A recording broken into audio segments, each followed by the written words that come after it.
अक्सर हम सब ने ऊंची ऊंची हाई टेंशन बिजली की लाइनें देखी ही हैं, है ना? पर क्या कभी सोचा है कि इनके ठीक बगल में घर बनाना कितना सेफ है? ये एक ऐसा सवाल है जो जाहिर है जमीन खरीदते या घर बनाते वक्त हर किसी के दिमाग में आता है। तो चलिए आज इसी के रूल्स को थोड़ा आसान भाषा में समझते हैं। मान लीजिए जमीन का एक टुकड़ा मिल रहा है और वो भी बाजार से काफी सस्ता, पर एक कैच है, उसकी ठीक ऊपर से हाई वोल्टेज तार गुजर रहे हैं। तो सवाल यही है कि भाई ये एक शानदार डील है या फिर एक अनदेखा खतरा मोल ले रहे हैं। ठीक है, तो इस हाई वोल्टेज सौदे को थोड़ा और गहराई से समझते हैं। आखिर कीमत कम होने के पीछे क्या-क्या पेच छिपे हो सकते हैं? देखिए, सबसे बड़ा प्लस पॉइंट तो जाहिर है कम कीमत, लेकिन सिक्के का दूसरा पहलू भी है। कुछ दिक्कतें भी हैं, जैसे कि आप यहाँ ज्यादा ऊंची बिल्डिंग नहीं बना सकते, फिर तारों से वो जो एक लगातार भिन-भिनाने की आवाज आती है वो परेशान कर सकती है, और सबसे बड़ी बात, एक खतरा तो हमेशा सिर पर मंडराता ही रहता है। तो जब हम सेफ्टी रूल्स की बात करते हैं ना, तो सारा खेल सिर्फ दो तरह की दूरियों पे टिका होता है, वर्टिकल और हॉरिजॉन्टल। तो चलिए इन दोनों को एकदम सिंपल तरीके से समझते हैं। पहली है वर्टिकल दूरी। इसका सीधा सा मतलब है बिजली के तार और घर की छत के बीच ऊपर से नीचे तक की सीधी दूरी, ठीक। और दूसरी है हॉरिजॉन्टल दूरी, मतलब तार और बिल्डिंग के साइड के बीच की दूरी, अगल बगल वाली। बस यही दो नापझोंक हैं जिन पर सारे नियम टिके हुए हैं। और एक बात गांठ बांध लेनी चाहिए, इन दोनों में से वर्टिकल दूरी यानी छत के ऊपर वाली दूरी अगर जरा भी कम हुई तो वो सबसे ज्यादा खतरनाक मानी जाती है। इस नियम को तो कभी भी किसी भी हाल में नजरअंदाज नहीं करना है। चलिए अब सीधे ऑफिशियल रूल्स पर आते हैं जो बताते हैं कि बिजली की लाइनों के पास कंस्ट्रक्शन करने के सही कायदे कानून क्या हैं।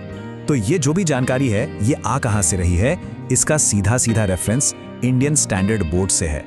मतलब ये कोई सुनी सुनाई बात नहीं है, ये सब कुछ ऑफिशियल डॉक्यूमेंट्स पर आधारित है। और ये है वो डॉक्यूमेंट, इंडियन स्टैंडर्ड IS 5613। असल में यही वो रूल बुक है जिसमें ओवरहेड पावर लाइनों के डिजाइन, इंस्टॉलेशन और मेंटेनेंस से जुड़े सारे कोड्स दिए गए हैं। अच्छा, अब ये जो नंबर स्क्रीन पर दिख रहे हैं ये बहुत इंपॉर्टेंट है। यहाँ साफ साफ बताया गया है कि लाइन में कितना वोल्टेज है, उस हिसाब से कम कितनी सेफ दूरी रखनी है। जैसे एक नॉर्मल 33 kV लाइन के लिए छत से ऊपर की दूरी यानी वर्टिकल डिस्टेंस 12 फीट होनी चाहिए और साइड की दूरी यानी हॉरिजॉन्टल 6 फीट। लेकिन जैसे ही वोल्टेज बढ़ता है, मान लीजिए 220 kV की लाइन है, तो ये दूरी भी बढ़ जाती है, वर्टिकल 18 फीट और हॉरिजॉन्टल 12 फीट। मतलब फंडा एकदम क्लियर है, जितना ज्यादा वोल्टेज उतनी ज्यादा दूरी। तो ये तो हो गई किताबी बातें, लेकिन असल में प्रैक्टिकली इन नंबरों का मतलब क्या है? आइए इसे कुछ असली उदाहरणों से समझते हैं। चलिए सबसे कॉमन केस को ही लेते हैं, 12 फीट। इसका मतलब ये हुआ कि अगर कोई 33 kV की लाइन है तो घर की छत का जो सबसे ऊंचा हिस्सा है, चाहे वो पानी की टंकी हो या कुछ और, वहां से लेकर तार के सबसे नीचे वाले हिस्से के बीच कम से कम 12 फीट की सीधी खड़ी दूरी होनी ही चाहिए, इससे कम बिल्कुल नहीं। अब हॉरिजॉन्टल दूरी का एक कॉमन सा उदाहरण देखते हैं, 9 फीट। इसको ऐसे समझिए कि अगर पास से 110 kV या 132 kV की लाइन जा रही है तो बिल्डिंग का कोई भी बाहरी हिस्सा, जैसे कोई बैल्कनी या खिड़की की दीवार, उस तार से कम 9 फीट की दूरी पर होना ही चाहिए।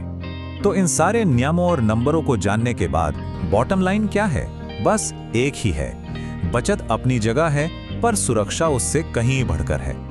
तो चलिए फटाफट से मेन पॉइंट्स को एक बार फिर से देख लेते हैं। पहली बात, बिजली लाइनों के पास की जमीन सस्ती है तो उसके पीछे वजह है सेफ्टी का रिस्क और कंस्ट्रक्शन की लिमिट्स। दूसरी बात, दो नाप सबसे जरूरी है, वर्टिकल यानी ऊपर की दूरी और हॉरिजॉन्टल यानी साइड की दूरी।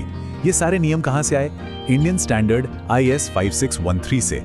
और हाँ, वोल्टेज जितना बढ़ेगा दूरी भी उतनी ही बढ़ानी पड़ेगी। और सबसे जरूरी बात, कुछ भी हो जाए, इन कम से कम दूरियों के साथ कोई समझौता नहीं करना है। तो आखिर में सवाल बस इतना सा है, जब कोई अपना घर बना रहा हो तो मन की शांति और अपनों की सुरक्षा के आगे ऐसी कौन सी कीमत है जो बहुत ज्यादा है?